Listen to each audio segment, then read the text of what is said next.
Coming up next, On the Spot. Halloween is upon us and Greg Kasavin will stop by to scare you stupid with Resident Evil 4 on the PlayStation 2. Not scary enough? Then how about some life-threatening thrills from Matt Roy in Call of Duty 2? No? Pursuing global domination in Civ 4 Jason Ocampo? Cruising the streets of Grand Theft Auto Liberty City stories with Jeff Gersman? I got nothing. Boo! We'll take your candy, but no costumes here. We're live and on the spot.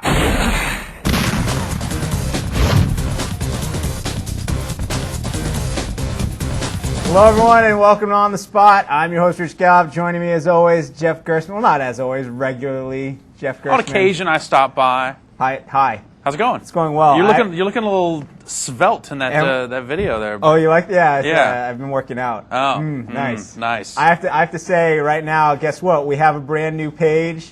That might look nice. We're also brought to you by Wendy's today. On the Spot. We're all grown up. Not bad, huh? Sure, I guess. We got a sponsor. We got.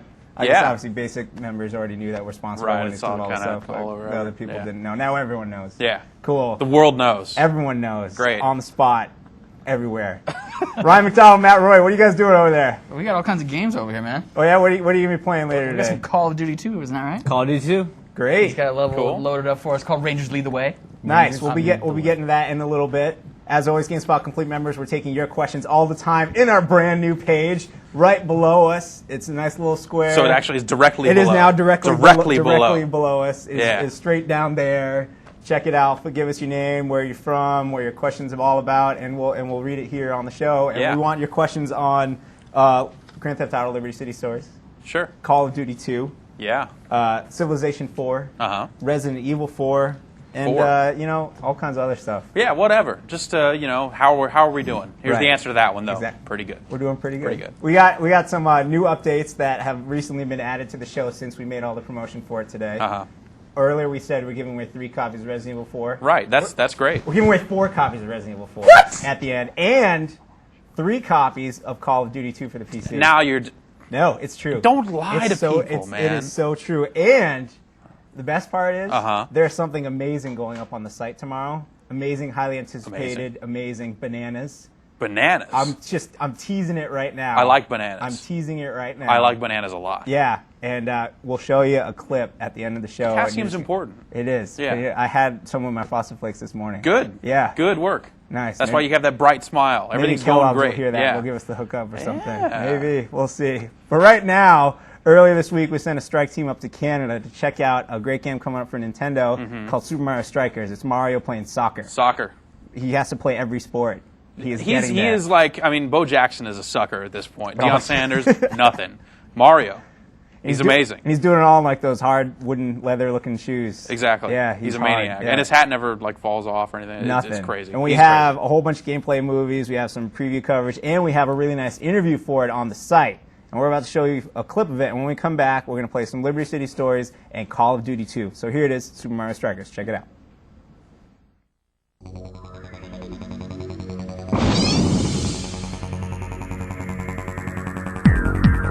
Super Mario Strikers is the game which brings the lovable characters from the Mushroom Kingdom, the Mario universe, to the beautiful game of soccer, and in a way that's very fast, action-packed, a little violent, a little physical at times, and in a way that shows a different side to the Mario characters that we're all used to, a side that's a little more intense, a little more emotional, and something new for the fans of the series.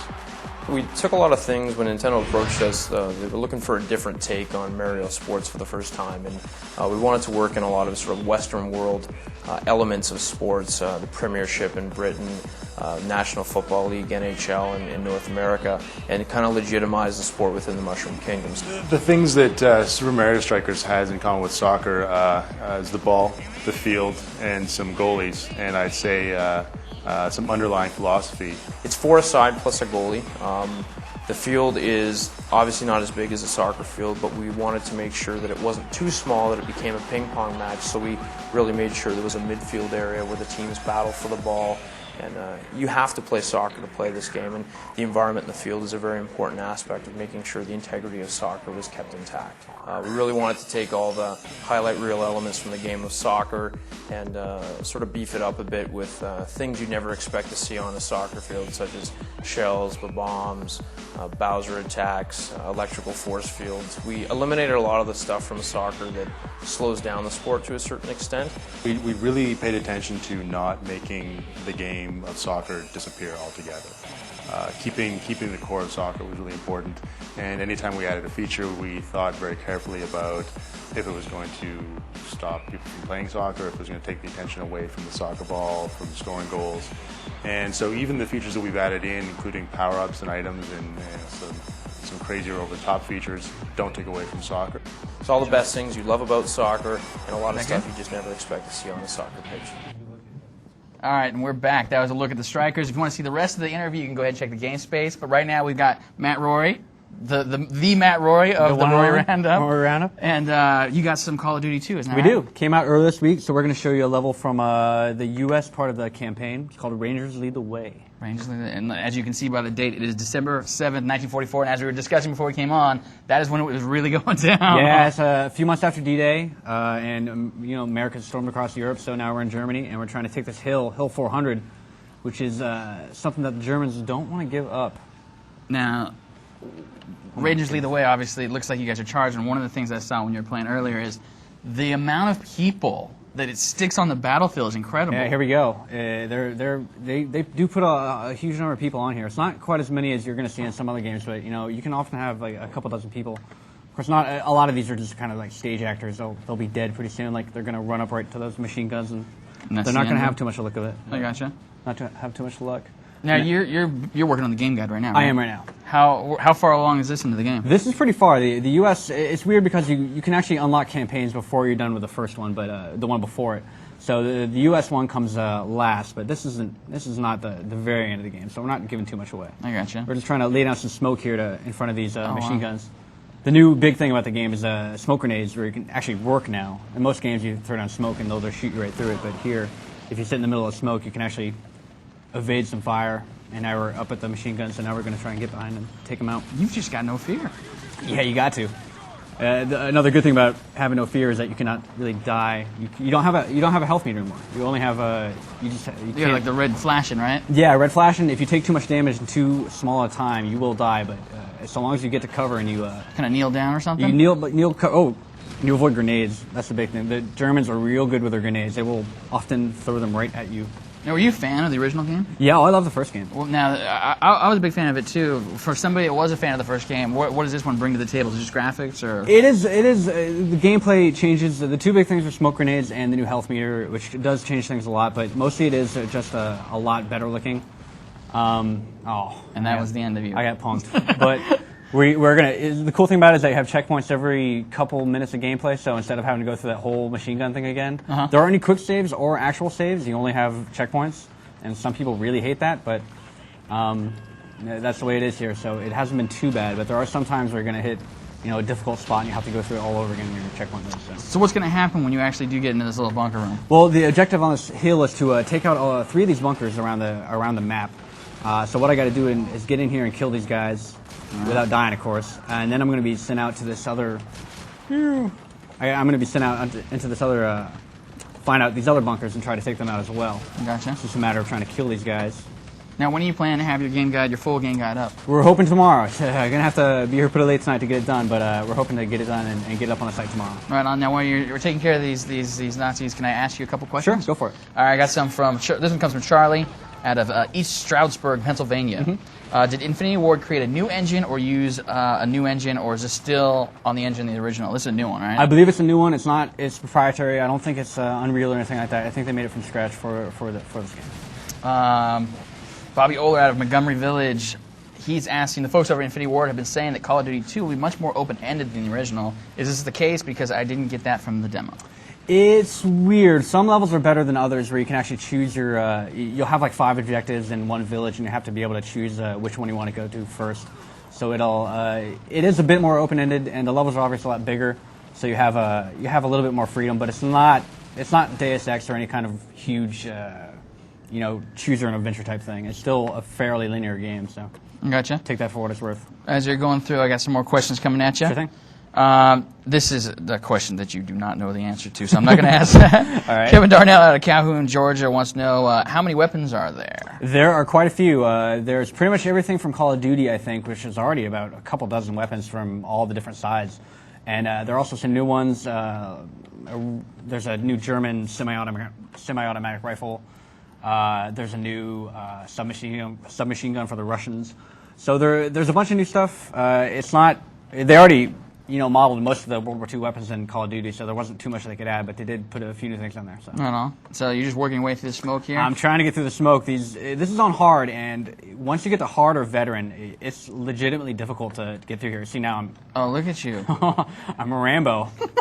I think I died again, but I think can't you really did. tell. I got a question here from John out of Illinois. He wants to know, how many players does Call of Duty 2 support online for the PC?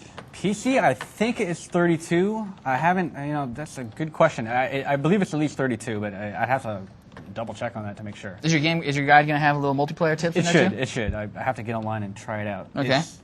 It should be interesting, because Call of Duty 1 is a big multiplayer game. Dave Palmer out of Brampton, Ontario wants to know, are there any Hollywood actors supplying their voices for Call of Duty 2 on the PC? I didn't hear any when I was playing through. There's not a huge amount of voice work in the game. I mean, there's a lot of, shouts and yells and stuff. And the first one, of course, had, Jason Statham, I think, was in there. But I don't think there's any huge, big A-list name actors in this one. Not that I've heard, anyway. Oh, that's actually a really good question. Miles out of the UK wants to know, is the lack of the hit point gauge in Call of Duty 2, is that in the multiplayer as well? I believe it is. I haven't had a huge chance to try the multiplayer, but I think it is. So it's going to be interesting to see how that works. He was talking about how that might possibly be unbalanced and all that kind of stuff, but really, if everybody's got the same thing, it's actually kind of like just a hidden value back there, right? You just gotta kill them quick and don't let them get to cover. Right on. Well, thank you so much, Matt. All right. I think we're going to kick it over here back to Rich and Jeff. What do you guys got going on over there? Oh, we got all kinds of stuff. I'd like to thank Ryan and the Matt Rory. The Matt Rory, thanks for coming by. Matt I can't Rory. see over there. I didn't realize it was the Matt It Rory. is the Matt Rory playing Call of Duty 2. Look for his guide tomorrow, and you can read Bob Coleco's full review of Call of Duty. It's on the site now, right? Yeah, it is up immediately. And we'll be giving away copies of the game later. It's Crazy. It's crazy. Yeah. And speaking of crazy, let's play some Grand Theft Auto Liberty City Stories. Sure. All right. Yeah, let's do that. Let's give that a shot. We're gonna play it's on the PSP. Yeah. It kind of just appeared, I would say. It seemed to not much, normally Grand Theft Auto games, it seems to take forever to get here. Yeah. Liberty City Stories, bam, it's here. Yeah. Well, you know how these games are. They just kind of announce them, and then they just kind of show up kind of around October, basically. So, yeah, this one is Liberty City Stories, meaning, you go back to Liberty City, which was the setting for GTA 3. Right. Like the very first 3D entry in the series. And you played the nameless guy who... back in GTA 3, Here you play as a mobster named Tony Cipriani, and you work for the Leone family. So the game immediately just drags you deep down into all this mafia stuff, and you're just kind of immediately getting into all kinds of mafia-like shenanigans. There's the other families, the Forelli family, stuff like that are warring, and they want to take you guys out, and it's up to you to kind of go on a whole bunch of missions that are mostly destined to kill a whole lot of enemy mobsters. That sounds kind of familiar, but fun at the same time. Yeah. And now you say it takes place in Liberty City as Grand Theft Auto 3. Does it take Right. place before, after? It takes place in 1998. Okay, so that's kind of before by a year or two, I think? Or Oh, my timeline's a little rusty. I want to say that GTA 3 took place in 96. I don't But know. I don't know. No idea. You don't really need to know too much about the history of the series to kind of pick up this game, because it is kind of self-contained. There are a few references here and there. They'll mention Vinewood. They'll mention various San Andreas locations in a couple of spots, but really not a whole lot of ties that you wouldn't pick up on if you didn't know what the rest of the games were about. And you're just peeling around right now, just like a good old Grand Theft Auto game that we know, and we're just gonna shoot some people. Yeah, just get into some gangster business here. Take care of that. It looks a lot like every other Grand Theft Auto game, which is great, except now this is obviously on the PSP. Right. Does it lose anything in the translation? Well, I mean, it is based on GTA 3 in a lot of ways, so as a result, You know, some of the stuff like being able to hop fences, which they introduced in San Andreas, that's not there. Okay. But some of the stuff from Vice City, like motorcycles, are in place, and costume changes are there as well. So it is kind of a hybrid between, I'd say, GTA 3 and Vice City. Like that's kind of the feeling that it gives off. And your character speaks. Right, and your character does definitely speak. Yeah. Is there a Hollywood voice talent again? We just had that question asked about Call of Duty 2. I'm going to ask it about Liberty City. Not a whole lot. There's a rap station, and the DJ for the rap station is DJ Clue. Nice. So you get echo. some of that Desert Storm radio. Desert Storm? You get a lot of DMX and all the guys that Clue was working with back around the late '90s. Sure. So that's pretty accurate. But it's like even the soundtrack isn't a ton of like really recognizable licensed stuff. It's definitely not the same kind of like pop culture touchstone that the previous couple of GTA games have been. This game looks great. Yeah, no, I mean it's kind of amazing from a technical standpoint, like how much this really does look like GTA. It's like you can tell actually, the fronts of the cars don't look quite as good as the backs, but since you spend all your time looking at the backs of the cars, you can tell they kind of fudged it a little bit and put the work into making sure that most of what you see is going to look accurate. And then you get around the side here, and, it looks a little dirty, but that's nothing you ever really notice. You got to do what you got to do. Totally. Now, weapons, the same complement as Yeah, usual? same type of weapons. It does work on kind of like a class-based system, so you can't have more than one assault rifle, you can't have more than one pistol. But yeah, you've got a revolver, you've got grenades, you've got Molotov cocktails, a rocket launcher. A minigun, an M4, basically what you would expect. And the same kind of lock-on targeting that you found in previous Grand Theft Auto games here as well. Now I'm looking at our questions here, and we're getting a lot of the same ones, so I'm going to pretend it's mine and ask it first. Sure. One of the problems that early PSP games have had, and it seems like they've been fixing over the time, is, of course, loading times. Right. Grand Theft Auto games known for having a huge amount of content. How are the loading times? The load times actually are pretty manageable. There's a few spots where it kind of sticks out, like it'll stop to load up a cutscene that all it is a car driving by, and then have to load up whatever the next scene in that cutscene is. But in terms of like gameplay and stuff like that, the load times between missions, not a whole lot. When you change islands, it does have 3 islands, just like Liberty City did the first time around. Yeah, there you go. So that one's blocked off. When you change islands, it does stop and load up, and but that's not too noticeable, and it's not like you're driving from island to island all the time anyway. So for the most part, they get all that stuff down. And also, I know a big concern for people has been battery life. GTA is one of those games that it's constantly streaming off the disc, and that's the sort of thing. Oh, we're smoked. No swimming in this game? No swimming. No swimming. And that sort of streaming stuff is the sort of thing that really puts a drain on the battery. But it's not really noticeable either. I've played the PSP down on a couple of charges now over the course of reviewing it. It seems to be about average with the battery drain. So people worried that it's going to last for 20 minutes because it has to read all the music and all this other stuff off the disc. Not a big deal. Well, let's stick with these hardware questions then. Okay. We got a question from Douglas Buffone in Greenwich, Connecticut, also known as Greenwich. Is there any way to not use the analog stick in controlling the characters? He's not a fan of it. Yeah, there are multiple control schemes in the game, and I believe one of them does map the movement to the D-pad, but the movement control is fine. You like the analog stick? Yeah, it seems to work pretty fine. Pretty much the only control thing I've run into is that switching between targets can be kind of a hassle sometimes, because you have to use the D-pad left and right to switch back and forth. Okay. And that can get in the way sometimes in like a hectic firefight, but for the most part, it seems fine. Well, let's keep rolling. Okay. Now that's I like how it'll actually make me use the analog stick on the PSP, because I think in the majority of the games I play, I've been using the analog, the arrows. Yeah, like that. I have too. But you kind of need that level of control. Actually, here's a rampage icon. Do it. So let's see what happens here. See what they want. They want you to shoot a lot of people. Oh, yeah? 30 Forellis in 2 minutes. I don't know if those are Forellis or not, but... They count. All right. 2 of them were. Work for me. Sure. Now, you said you have those guys are gangsters. Those are definitely Forellis. Oh, this is going bad. Now, you say there's costume changes. What kind of costume changes have we seen in the game? Oh, well, over time you unlock a variety of gangsterous outfits. So you get like the Goodfellas and the Wise Guy and stuff like this. I believe this is Wise Guy right here, a little short sleeve business. But then some of them are a little crazier. You get like the Bruce Lee Game of Death, like yellow jumpsuit. You get like a pair of overalls with a hockey mask on. Nice. And you get that after doing this crazy chainsaw mission that you can go back and play what they call Slash TV, which actually is kind of like a little top-down thing where a bunch of guys with chainsaws run at you and you just kind of have to mow them down. That's cool. Yeah, so there's a bunch of little things like that. No. Okay. The controls are still pretty much the same. But that's pretty cool. And then there are also other little side missions. That's kind of been something that the series has been doing for some time now. You can be a car salesman or a motorcycle salesman. Cool. And how that works is like you'll choose which one to get on, and each customer will have kind of like different requests for what they want a vehicle to do.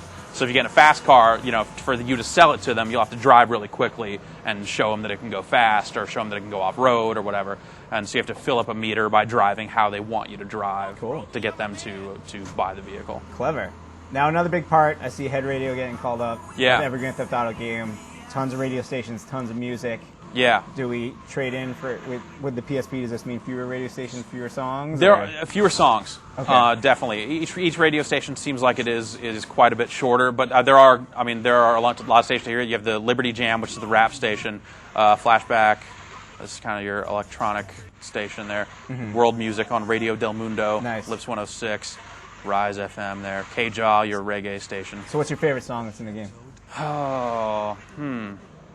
It's like some of the rap stuff's pretty good. It's like really accurate as far as like East Coast hip hop goes, but the music's not really doing it for me. There's no Nothing that like stands out. It's like, oh, thank God they got this in there, because most of it's not even stuff you would recognize. Bummer. Yeah. All right, we'll get one more question in here, and then we'll move on to some 50 Cent, actually. And John from Milwaukee wants to know, are there custom soundtracks in the game? That's a good question. So, okay, let's just go look. Okay, we're going to Audio? this audio here. Custom tracks. Unavailable. Okay. And so far, you go on, look on message boards. There are a bunch of people trying to figure out what you got to do to make that work. It's not as simple as just putting MP3s on the PSP memory stick. Bummer. So people are figuring maybe you have to get all 100 hidden packages, or maybe it's some kind of weird unlockable thing, or maybe they just messed up and left the menu option in and it doesn't actually work. So that's still something that we haven't figured out, and I don't think anyone has figured out just yet. So it's only a matter of time. Yeah. GameSpot Bloodhounds are on the case. Yeah, that's right. We will let you know as soon as we know. We'll figure it out. Well, thank you, Jeff. Yeah. I want everyone to keep sending in their questions about Grand Theft Auto Liberty City Stories. So we're going to bring Jeff back at the end of the show, maybe play it a little more. Maybe we'll talk about the multiplayer aspect a little bit. Yeah. And there's a review for this game coming soon. Very soon, in yes. the works. Yes. Obviously, great. Now we're going to move on to the rest of the show soon. We're going to have Greg here. He's going to play Resident Evil 4. We're going to have Jason Ocampo with Ryan playing Civilization 4. But right now, we have an interview that went up on the site earlier today. Another excerpt. You're going to want to watch the whole thing. But here's a part of it. It's for 50 Cent, Bulletproof. Check it out.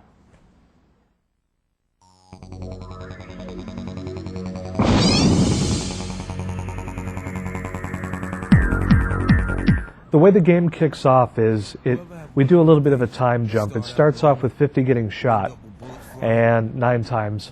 We back up time an hour where the player gets to kind of replay the events that led up to the shooting, and that also kind of serves as a tutorial where you can get comfortable with all the game's different mechanics.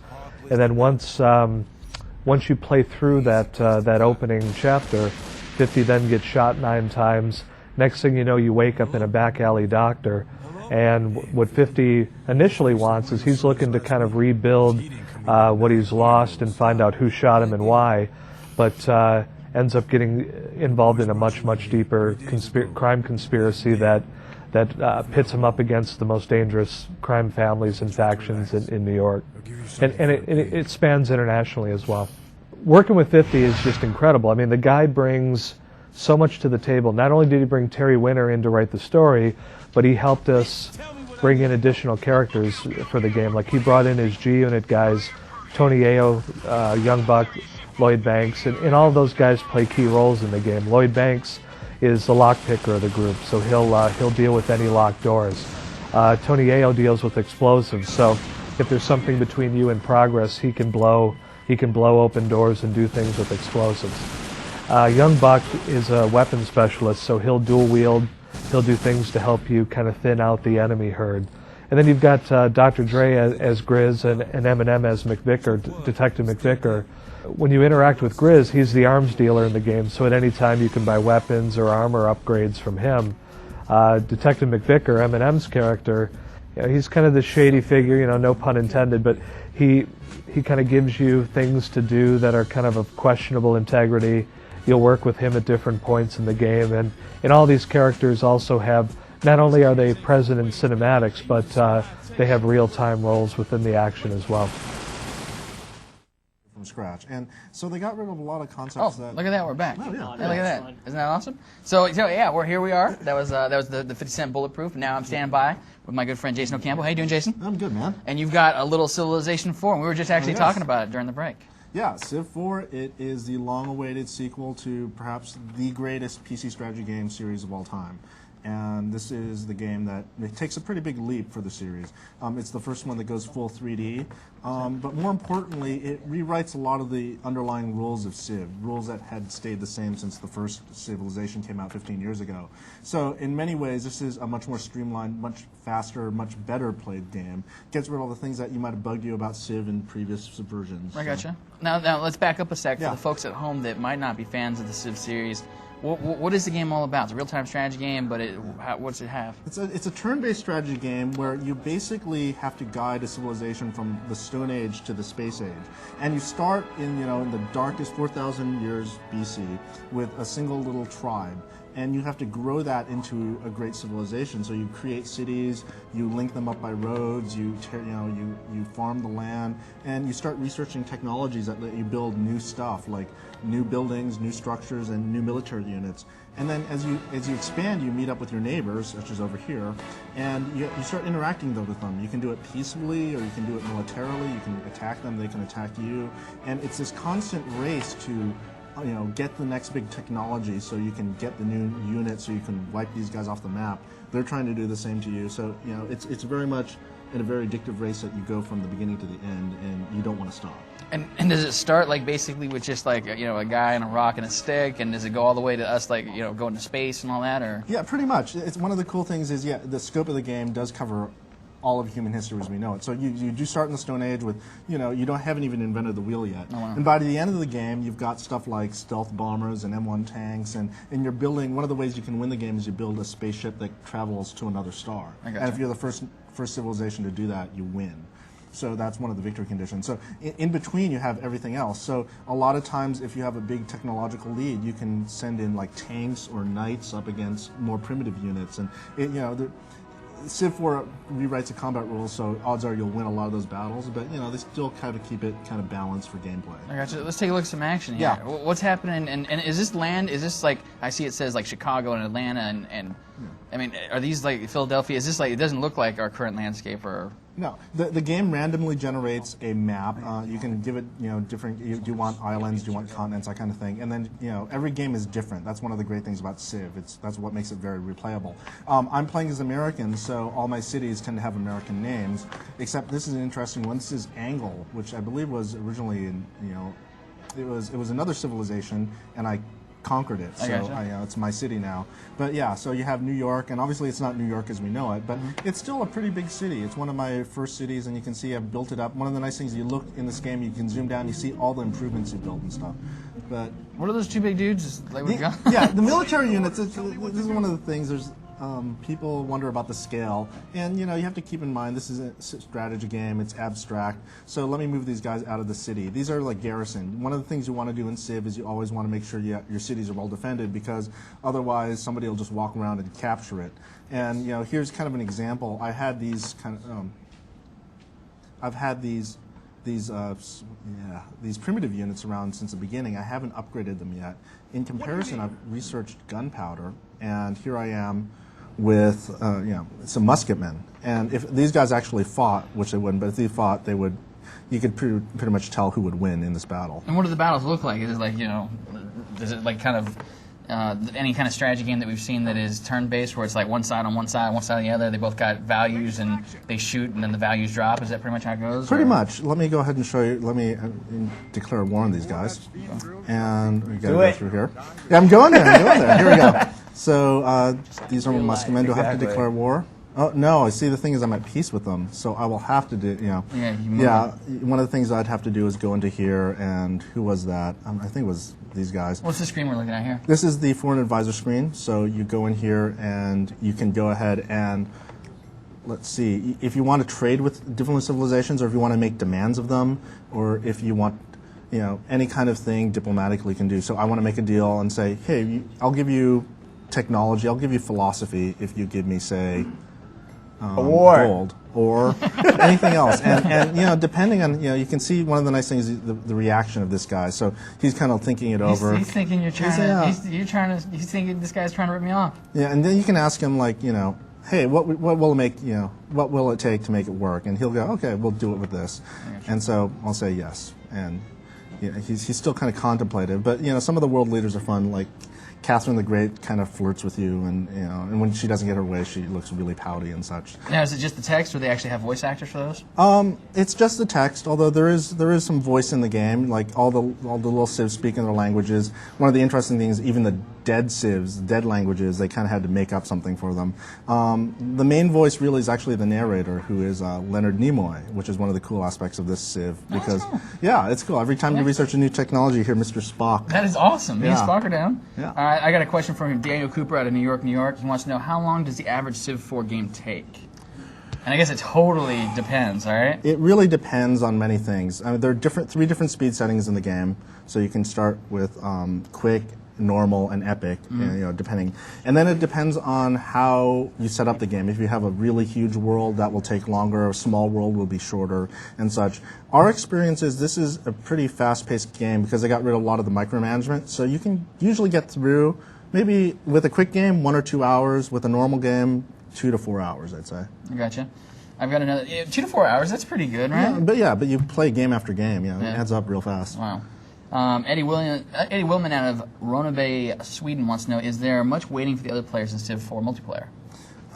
Actually, not really. One of the nice things they did was they designed multiplayer from the beginning, and one of the things I kept in mind is, it sucks if you have to wait there. So one of the things you can do is put in a timer, and you can adjust it so it's 60 or 90 seconds. And, while somebody else is making their turn and maybe you're done waiting for them, you can go around and still tweak around with your civilization or do something else. But generally, the pace of the game, even in multiplayer, moves pretty fast. Oh, now you're still trying to get a war going here while I'm asking you questions. I was. Unfortunately, it's a bit more involved. I've been such a peaceful neighbor. It's not going to happen anytime soon. I know. I've got a question out of Bellevue, Washington from Tihiv Kohli, I'm sorry. I'm a huge fan of strategy games, but I've only played real-time strategy games. Will Civ 4 be a good introduction to turn-based type? Oh yeah, it's the nice thing about Civ is it is turn-based, so you can learn at your own pace. You're not having to constantly rush. You keep up with anything.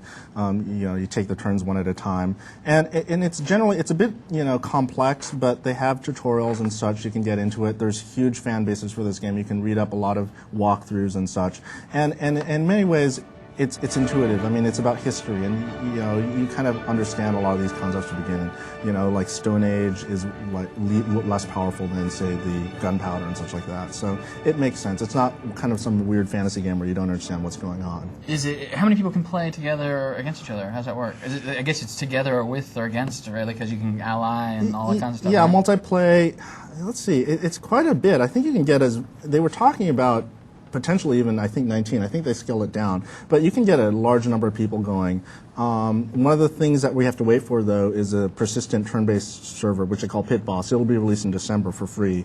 But that will really allow really big games to keep going. Because what happens is if you drop out, the Pit Boss kind of saves the progress. So the game can keep going. I gotcha.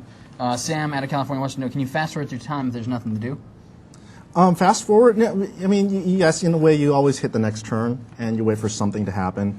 So generally, in the beginning of the game while you're kind of waiting for things to happen, you're just hitting enter and you got units going around the map and such. But in Civ, there's usually something to do, which is one of the nice things about the game. Right on. Well, thank you so much for bringing it by and showing us.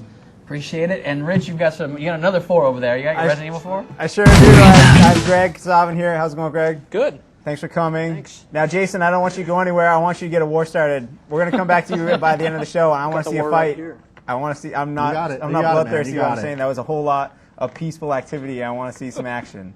All right, Diplomacy cool. and exactly. trade and Greg, you can help me out. Yeah, you have Resident Evil 4 here. Yeah, here's your bloodthirst right here. Now, it's a PlayStation 2 version. Right. Came out on the GameCube. It's actually way earlier this year, right? Right. It came out. Yeah. What was it? January 11th or something. It feels like that's so long ago, but it's still technically a 2005 game. Yeah, and it's still Resident Evil 4 is still easily one of the best games of the year. So it started the year off right. So and this new PS2 version served as a reminder of just how awesome that game was. It's like I was skeptical as to how well the PS2 version was going to turn out, but it turned out just incredibly well. It's a really fantastic port, and you wouldn't know that the game originated on a different platform. Now, one of the major additions to the PlayStation 2 version is right here. What is this? Yeah, it's called Separate Ways. It's this new side story starring one of the game's kind of peripheral characters, Ada Wong. And it takes place kind of at the same time as the main storyline starring Leon. So you find out, you gain kind of more insight into the storyline and figure out that certain things weren't just coincidences. Kind of Ada is there behind the scenes, like manipulating things, and that's how things come to pass for Leon, and how he survives certain situations and everything. Cool. Now, is your theory that this is something they've just created in the last 10 months? You think they've had this plan all along? It seems like a rather ambitious project. How long is this part of the game? It is a number of hours long. It's not something that you'll probably finish in just one sitting unless you hunker down all day. Yeah, dare I say there are probably entire games that are shorter than this side story. Yeah, I mean, among the many things that are amazing about Resident Evil 4, this is a long game. It's like the main quest is like 20, 25 hours. It's pretty tough. And then you've got like another, I don't know, easily 5, 6 hours or something out of this here. You can't find a single-player only action game that has kind of more lasting value than this one. Nice. And on top of that, it's just awesome. Has these really amazing cutscenes. This is a totally new cutscene. That's the introduction to Separate Ways. She kind of shows these crazy villagers the what for right here. But this is Ada Wong doing her stuff. Now she's been in previous Resident Evil games. Yeah, I'm not a Resident Evil historian. I'm not either. That's why I asked that hesitantly. Yeah. I'm one of the. You know what? I liked Resident Evil just fine, but it's 4 that I think is just an amazing game. This is this is what sequels ought to do, and it's just like totally reinvent the series and get people who may have been kind of more loosely interested in the past to go, oh damn, I'm gonna when Resident Evil 5 comes out, I'm a pick that up. Nice. So let's get this party started. Let's get the party started, as you say. Let's see some action. Yeah, ring the church bell. I'll ring more than just the church bell. Dude. Obviously, the questions that are going to be coming out when anyone hears there's a game being ported is how does it stack up? It stacks up extremely well. The thing is, if I had to choose, and I'm going to preempt some of the questions here, if I had to choose one, I'd still the GameCube version still looks like marginally better. Okay. And the thing is, this is one of those games where, yes, the graphics, the presentation contribute a lot to how good the overall experience is. So even though the GameCube version looks like slightly better than this, it's still enough to where, you should probably go for that version if you had to choose just one. Okay. But this new content is really good. Yeah. The one thing is, if you have played the GameCube one already, this chapter here isn't available from the get-go, so you do have to finish the game again. So that it's a lot of stuff. But hey, there are worse games that you have to play through more than once than Resident Evil 4. In fact, just experiencing a lot of this stuff. Oh, sorry about that. Let's here. I don't think that gun was doing enough damage. Okay. Let's just try something different. Yeah, this game is comedy gold, really. Not for the faint of heart. That's really the only kind of caveat with Resident Evil 4. It's not really the game to get your grandma for Christmas. I think the first time we showed the GameCube version on the show, we actually played Mario Party right before it. Good contrast. That didn't work out, so we built up to this one at least a little better, so hopefully this isn't taking anyone by surprise. But is the game controlled just as well between the... Yeah, it controls exactly as well, really. It's the thing about Resident Evil 4 is, like, it's not necessarily like this super kind of innovative game. It controls pretty much like a shooter, but it just plays really well and has this fantastic presentation and just a lot of really amazing battles, and the whole thing is just so cinematic and so intense. These guys are like just so creepy. You really feel like you're fighting for your life against these weird, crazy people who aren't zombies, but are something that's definitely wrong with them if they're going to approach this nice young lady with a shotgun. So yeah, it's just like this game has really got it where it counts. It's just a lot of fun to play, and it has a lot of really amazing moments in it. Just a lot there. You could like blow the. Yeah. Oh, hello. Now, there's a lot of context-sensitive stuff in this game. Yeah. One of the really, again, it wasn't the first game to do this, but it has these like interactive cutscenes where you have to like trigger an action or basically die. So it's a lot like the old, arcade classic Dragon's Lair, and even Shenmue had. There was a chicken on a rooftop, by the way. Even Shenmue had stuff like that, but Resident Evil 4 just like throws them in just rarely enough to where they really take you by surprise and they're super cool. Like, yeah, a lot of those interactive cutscene moments are just really awesome in this game. Nice. Feel like taking some questions from the audience? Sure, certainly. Dylan in South Carolina wants to know, what is the new gun and how does it work? There is more than one new gun. In fact, right. There's like a bow gun, and there's that was a bad place to jump to. There's a bow gun. There's also like a lightning gun that charges I think that's what up. he's talking about. Yeah, it kind of, you see it in the intro. I'm busy blowing people's well. That's fine. Keep going. It kind of charges up and shoots a big old fat bolt of lightning. I kind of prefer the ones that shoot bullets myself. They're definitely more my style. And the fact that this game has so many like really like powerful seeming guns in it is definitely one of the cool things about it. You just definitely get that horror movie feel where, like, on the one hand you're fighting these guys that are really strong, but on the other hand you're loaded with stuff that can take them out. All right, we're running out of time, so I'm going to take one last question here. It's a good one. Dave from Illinois wants to know, what is your favorite part of Resident Evil 4? That I can answer that quickly. My favorite part of Resident Evil 4 is the knife fight between Leon and one of his rivals. That's one of the interactive cutscenes that I referred to, and basically it's this whole stage that's like this big drawn-out boss battle, and they're having their kind of Hollywood showdown, and all the while he's trying to just gut you, right. And unless you're fast with the reflexes, he will. And it's really insane when he does. You feel like you're up against a guy who can do terrible things to you. Can we get some footage of that up on the site? Is there some? Or? It's this game is so amazing to experience that we kind of don't want to spoil it, even if you have played the. I was trying to trap you. You gotta, play this game if you qualify to play the M-rated games and all that. Great. It's awesome. Whichever platform you pick it for. Cool. So I guess people are going to have to read both reviews to decide for themselves. Yeah. What score did the PS2 version get? It got a 9.3. The PS2 one summarizes, the differences between the systems and kind of the consideration. Oh, don't stab me. Wouldn't it be a shame if I died now? It would be. You've been doing so cut. well. All right. Well, Greg, thanks for coming by. We appreciate it. We'll have to have you back. It's been like forever since we had you on the show, hasn't it? They can't see the game anymore. It's okay. You can die. They won't know. I didn't die. She lived.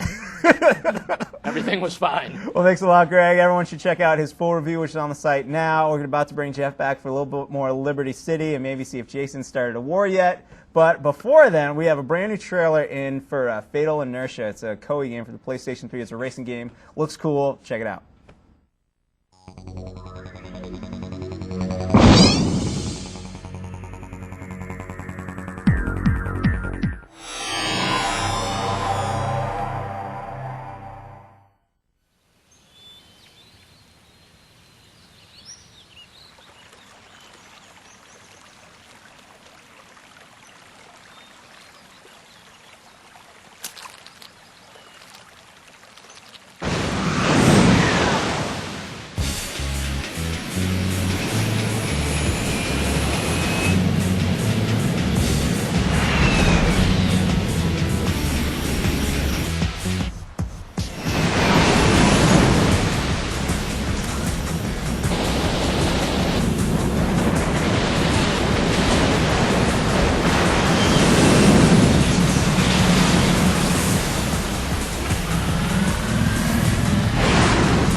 And we are back. There's Jason and Ryan. How's everyone doing? I want to know if you guys have started a war yet.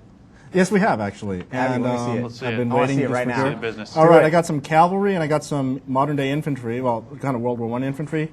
And this is going to be a bit tough because these archers are kind of dug in. But I'm going to send my cavalry in and see what they do. And yeah, so much for the triumph of the horse. Oh, wait a minute, there we go. Hey, come back. There we are. And so I'm going to tell those guys to heal up for a sec. And now I will throw my infantry into the fight. So just so I know, just so I could be at peace, those guys like represent hundreds of troops. It's not just like you got 3 guys, right? Yeah. I mean, this is all abstraction. Like, in those one tank, you imagine, there's many tanks and such like that. So. All right, cool. Well, thank you, Jason. I promised Dave some action from Civ 4. There it was, Dave. That was for you. But we've had a great show so far, haven't we? Yeah. Yeah, welcome back, Jeff, by the way. Hey, it's good to be back. It is good to be back. Yeah. We still have a whole bunch of great stuff to show off, though. Really? Yeah, we do. Okay. Right Well, now, but let's before we see go it. any further, we had some questions. People want to know. Let's give credit to where it's due. Who wants to know? Too many people are asking it. There you go. Mind Chamber, the Mind Chamber in Brooklyn wants to know. Mind Chamber. Will the game have any multiplayer modes? Grand Theft Auto, Liberty City Stories? Yes. Whatever. Yes, it does. Let's take a look at it. I actually have the menu up right here. Okay. So basically, it's a 1 to 6 player game that's local. It doesn't get online or anything like that. And it's basically, you have deathmatch and a series of basic kind of multiplayer variants that you'd expect from a shooter. Liberty City Survivor is basically deathmatch. There are power-ups like invisibility or frenzy mode, some stuff like that. Street Rage, that's your driving. You get your race on, but of course you can blow up the other cars to win the race if you want. Cool. Protection Racket, you got to protect your cars. People trying to come in and steal your cars. You don't want them to steal your cars because that's bad. Right. And some of these are team games. This one is a team game for 3-on-3 or something like that. Get Stretch is kind of like Capture the Flag, except with limousines instead of flags. Sure. Yeah, cool. Why That's not? cool. The limousines are better than flags. Yeah, Tanks for the Memories Yeah. is like your basic kind of King of the Hill mode, where you have to get an item and hang on to it for a certain amount of time to win. Only in this case, the item is a tank that you then drive around and blast the other players. And they all spawn with rocket launchers, and they're trying to come take the tank from you. And whoever holds onto the tank for 3 minutes or 10 minutes or however long. Well, how's you set that it. work with the rocket launcher? Wouldn't that blow up the tank? Yeah, well, yes, it blows up the tank, but the person who blows up the tank then respawns in a tank. Oh, okay, thank you. So then it goes from All right, there. that makes more sense. Totally That logical. seemed like a bad way to try getting a tank or Right. blow it up. And then the hit list marks one player, and the other players have to go get that guy. And the wedding list, you have to go get some specific cars and do the whole car stealing thing. Cool. So yeah, multiplayer modes, and it's got them. It's gone great, and as I said, we'll have a full review on the game Real soon. including those multiplayer modes real soon. Yeah. Great, thanks, Jeff. Now let's get to the business, shall we? The business. The business. We have prize winners to mention. We have a phone call to take. We have the mystery game that I mentioned earlier to talk about. Which should we go with first? Let's go with the phone call. Okay, yeah. All right. We have a phone call from Ali in Canada. Ali, are you there? Guys, what's going on? Nothing. My question is about Half-Life 2 for the Xbox. Okay. I've seen a couple of screenshots for it, and it doesn't look all that good graphics-wise. But I was wondering if you played Half-Life 2 on the Xbox 360, would it look any better? Would it perform any better? That's a really good question, and we actually don't know the answer to that just yet. There have been some rumblings now about Xbox games on the Xbox 360 looking better. Really? Bungie just posted an update saying, kind of alluding to, like, oh, Halo and Halo 2, better than you've ever seen them before, looking better. So does that mean that they're going to run in 720 and have better frame rates? I mean, who knows, right? It was a PlayStation 2, right? PlayStation, that was like, right? There was Right, yeah. Did that do it too? If you played old PlayStation games on the PS2, you could make them load a little faster and smooth out the textures, but that wasn't really that dramatic. I think if they could actually fix the frame rate in Halo and make it run in HD, like if they were to actually go to those lengths, that would be crazy.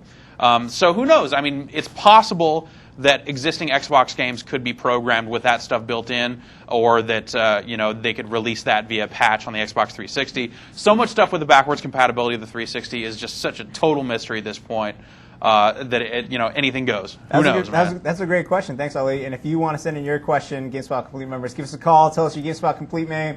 The phone number is 1-877-506-8324. I almost have that memorized. I'm getting there. Cool. I've been really surprised. I thought the answer to that question was like automatic no.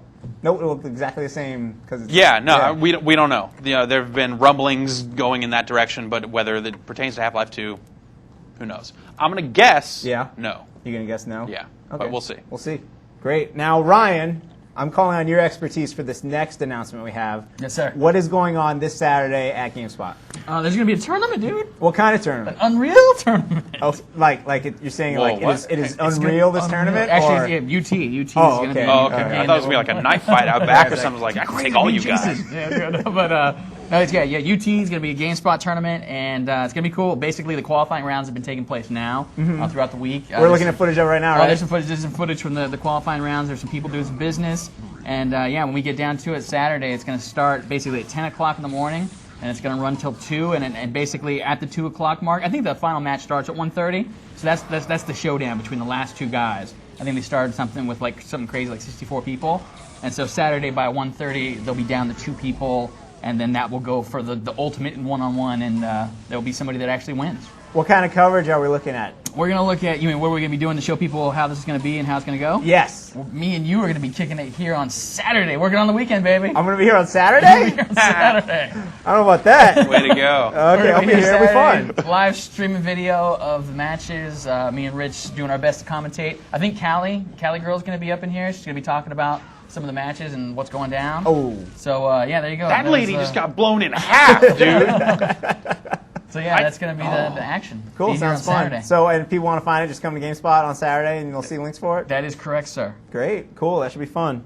Cool. And now, here it is. It's here, Jeff. What's here? It is the big part of the show that I kind of teased at, that I should have been teasing more, but... We get free hamburgers? No, you don't get free hamburgers. Oh, weak.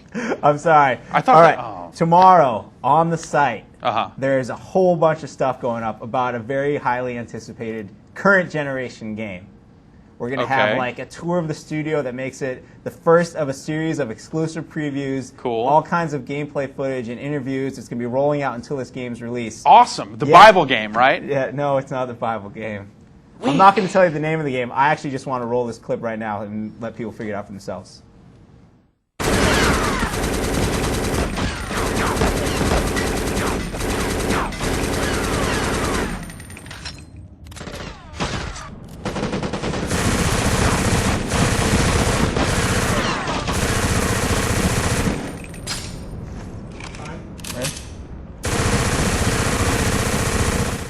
You know, That's not the Bible game. No, it's definitely not the Bible game. That game is black.